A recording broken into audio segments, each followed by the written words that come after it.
नमस्कार साथियों। बंगाल चुनाव को लेकर जो आपको एग्जिट पोल दिखाया जा रहा है वो एग्जिट पोल सरासर फर्जी है, बिल्कुल झूठा है। जो आपको टेलीविजन पे बैठ के ये गोदी मीडिया वाले जितने भी आपको एग्जिट पोल दिखा रहे हैं कि तमिलनाडु में भी भाजपा की सरकार बन रही है, असम में भी भाजपा की सरकार बन रही है, पश्चिम बंगाल में भी भाजपा की सरकार बन रही है, केवल केरल में भाजपा की सरकार नहीं बन रही है। इस तरह के जो आपको एग्जिट पोल दिखाए जा रहे हैं वो सरासर फर्जी है। और किसके इशारे पे ये सब चलवाया जा रहा है वो भी मैं आपको पूरे विस्तार से बताऊंगा कि आखिर क्या इसका का जो पीछे का जो खेल है वो किसने रचा है। इस कार्यक्रम को शुरू करूं साथियों, उससे पहले आप मेरा नाम जान जाइए। नमस्कार, मेरा नाम पवन है और आप देख रहे हैं दी ओरिजिनल भारत। वैसे तो ममता दीदी वीडियो जारी करके ये बात बोली है कि हमारी सरकार बनने जा रही है, हम 226 से ज्यादा सीटें जीत रहे हैं। ये ममता बनर्जी अब से कुछ देर पहले वीडियो जारी करके बोली है साथियों। वो बयान मैं आपको नहीं सुना सकता हूं क्योंकि वो बयान बांग्ला में दिए हैं। मैं आपको हिंदी बता दे रहा हूं कि उन्होंने यही बोला है कि जो एग्जिट पोल चल रहे हैं वो सारे फर्जी हैं। उसको दिल्ली में कुछ लोग बैठकर चलवा रहे हैं टेलीविजन पे, ताकि देश के लोगों को समझ में आए कि पश्चिम बंगाल का चुनाव कौन जीत रहा है। साथियों, आप 4 तारीख का इंतजार कीजिए। 4 तारीख को आपको पता चल जाएगा कि पश्चिम बंगाल में किसकी सरकार बनेगी, असम में किसकी सरकार बनेगी, तमिलनाडु में किसकी सरकार बनेगी, केरल में किसकी सरकार बनेगी। ये जो आप इस वक्त टेलीविजन पे देख रहे हैं फर्जी फर्जी जो खबरें, उससे बचिए। मैं आपको दैनिक भास्कर का खबर पढ़ के बताता हूं।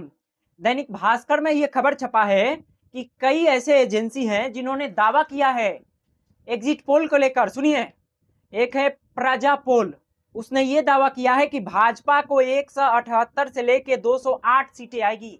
समझिए, भाजपा 200 सीट पश्चिम बंगाल में जीत रही है। इस एजेंसी का नाम सुन लीजिए, प्रजा पोल। दूसरा एजेंसी का नाम सुनिए, पोल डायरी। इसने बोला है कि भाजपा को 142 से लेके 171 सीटें आएगी। और सुनिए, पी मार्क, इसने बताया है कि भाजपा को 170 से लेके 175 सीटें आएगी। साथियों, 7 में से 5 एग्जिट पोल ये बता रहे हैं, जो न्यूज वाले बड़े बड़े हैं वो बोल रहे हैं कि भाजपा की सरकार पश्चिम बंगाल में बन रही है, असम में भाजपा की सरकार बन रही है। ये जो एजेंसी वाले हैं साथियों, आखिर ये किसके इशारे पे काम करते हैं हमें तो नहीं पता है, लेकिन विपक्ष के नेताओं का ये कहना है कि ये जितने भी बड़े बड़े न्यूज चैनल वाले हैं या एजेंसी वाले हैं वो सब सरकार के इशारे पे काम करते हैं। दिल्ली में बैठे कुछ लोग हैंडल कर रहे हैं। मैं बात आपको फिर से बता देना चाहता हूं, दिल्ली में कई बड़े बड़े इस वक्त अधिकारी या नेता बैठे हुए हैं जो टेलीविजन पे फर्जी एग्जिट पोल चलवा रहे हैं। ममता दीदी ने भी आरोप लगाया, टीएमसी के कांग्रेस के बड़े बड़े नेता ये आरोप लगा रहे हैं। साथियों, सबसे बड़ा सवाल है कि देश का मशहूर चैनल डीडी न्यूज पर ये बैठा दलाल पत्रकार सुधीर चौधरी का थंबनेल पढ़िए, एग्जिट पोल में बीजेपी की बम्पर जीत का विश्लेषण। मतलब ये व्यक्ति विश्लेषण कर रहा है और इसके विश्लेषण का जब आप वीडियो देखिएगा तो ये व्यक्ति बता रहा है कि बंगाल की जनता ममता दीदी से परेशान थी, बांग्लादेशियों का वोट कटा। इस दलाल पत्रकार को नहीं पता है कि 90 लाख जो मतदाता का वोट कटा है, सुप्रीम कोर्ट ने सख्त टिप्पणी किया, चुनाव आयोग को फटकार लगाया। इस दलाल पत्रकार को नहीं पता है साथियों। बड़े बड़े न्यूज चैनल वाले, फर्स्ट इंडिया न्यूज का थंबनेल देखिए, बंगाल में हार गई ममता दीदी। ये न्यूज 18 का पढ़िए, देख रहे हैं किस तरह के ये बैठे बैठे एंकर खबर चला रहे हैं साथियों। इन सब खबरों से आप लोग सावधान रहिए। लगातार आपका ब्रेन वॉश करने का प्रयास किया जा रहा है, लगातार।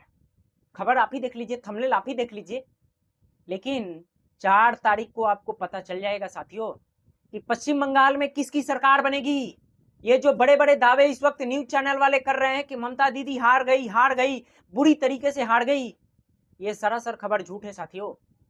असल में फिर से बात को दोहरा देना चाहता हूं कि ममता दीदी ने बोला है कि हम 200 से ज्यादा सीटें जीतेंगे और हमें कोई नहीं रोक सकता है। अखिलेश यादव जी ने भी ये भी बात बोला कि ममता दीदी ऐतिहासिक वोट जीतने जा रही है। बंगाल में आदरणीय दीदी ऐतिहासिक वोटों से जीतने जा रही हैं। बंगाल के लोग पूरा बड़े पैमाने पर मतदान कर रहे हैं दीदी के पक्ष में। तो अखिलेश यादव जी बोले साथियों, अगर वोटिंग के हिसाब से देखा जाए तो बंगाल में इस बार काफी प्रतिशत वोटिंग हुआ है और किसके फेवर में जा सकता है, ममता दीदी के फेवर में जा सकता है।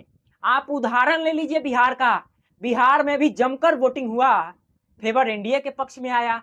यदि पश्चिम बंगाल में भी जमकर वोटिंग हुआ है तो टीएमसी का भी सरकार वहां पे बनना चाहिए। लेकिन गोदी मीडिया वाले ये चाल चल रहे हैं, दिल्ली में बैठे कुछ नेताओं के इशारे पे, कुछ अधिकारियों के इशारे पे फर्जी फर्जी खबर चला रहे हैं और इन लोगों के ऊपर कोई कार्रवाई नहीं होगा। साथियों आप लोग देखिएगा 4 तारीख को और ये झूठे झूठे खबर चलाएंगे, बहुत झूठे झूठे खबर चलाएंगे। ये दिल्ली वाले एक भी गोदी मीडिया वाले पश्चिम बंगाल में या तमिलनाडु में या असम में ग्राउंड रिपोर्टिंग नहीं किए हैं, बस स्टूडियो में मेकअप पोत कर झूठे झूठे खबरें फैला रहे हैं, वाहियात खबरें फैला रहे हैं और इन लोगों के ऊपर कोई चुनाव आयोग कार्रवाई नहीं करेगा साथियों। और हम जैसे खबर जो बता रहे हैं पत्रकार, उनके ऊपर कार्रवाई हो जाएगा, तुरंत कार्रवाई हो जाएगा। अगर हम छोटी सी गलती कर दे तो उसको ढूंढा जाएगा, पकड़ा जाएगा और गंभीर धाराओं में मुकदमा दर्ज किया जाएगा। बाकी साथियों इस कार्यक्रम के बारे में आप क्या सोचते हैं, अपना राय हमें जरूर बताइएगा। और आपसे छोटा सा अपील है, वीडियो यदि आपको अच्छा लगे तो चैनल को सब्सक्राइब जरूर कर लीजिएगा।